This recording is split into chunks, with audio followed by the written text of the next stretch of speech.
Anak yang sedang dalam pertumbuhan tentu membutuhkan bahan-bahan makanan yang dibutuhkan untuk menunjang pertumbuhan yang optimal. Komposisi makanan pada anak terdiri dari makronutrien dan mikronutrien seperti karbohidrat, protein, lemak, vitamin, mineral, dan elektrolit.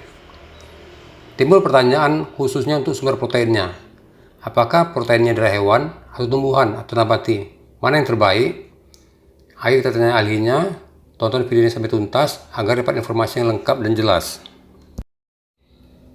Komposisi makanan untuk anak yang dapat memenuhi kebutuhan untuk pertumbuhan yang optimal adalah terdiri dari karbohidrat, protein, lemak, ditambah vitamin, mineral, dan elektrolit. Komposisi kebutuhan akan makronutrien terdiri dari karbohidrat yang mencakup 35% sampai 60% dari total kebutuhan kalori harian pada anak. Untuk protein terdiri dari 10-15% dari total kebutuhan kalori harian pada anak, dan lemak mencakup 30-45% dari total kebutuhan kalori harian pada anak. Mengingat begitu banyaknya sumber protein, sehingga untuk mempermudah kita bagi menjadi dua kelompok besar berdasarkan sumbernya, yaitu protein yang berasal dari hewan atau hewani atau animal protein. Yang kedua, protein yang berasal dari tumbuhan atau nabati atau plant protein. Kita akan bahas karakteristik masing-masing sumber protein ini. Yang pertama, protein hewani atau animal protein, seperti yang berasal dari daging, telur, dan susu.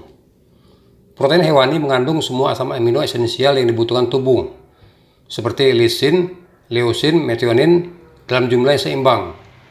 Asam amino esensial adalah asam amino yang tidak dapat diproduksi atau dibuat oleh tubuh, jadi harus didapat dari luar atau makanan. Sedangkan asam amino non-esensial adalah asam amino yang bisa dibuat oleh tubuh sendiri. Protein hewani penting untuk pertumbuhan tulang, otot, sistem imun, atau kekebalan tubuh.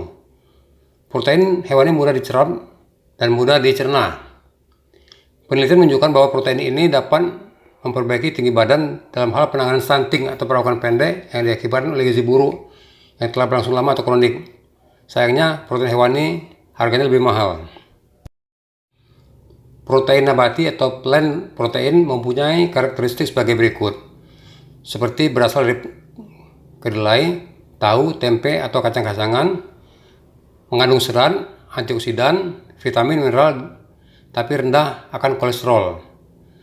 Protein nabati mengandung asam amino esensial dalam jumlah yang sedikit dan terbatas. Dalam arti kata, tidak mengandung semua asam amino esensial yang dibutuhkan, kecuali bila kita mengkombinasi beberapa protein nabati, dan harganya lebih murah.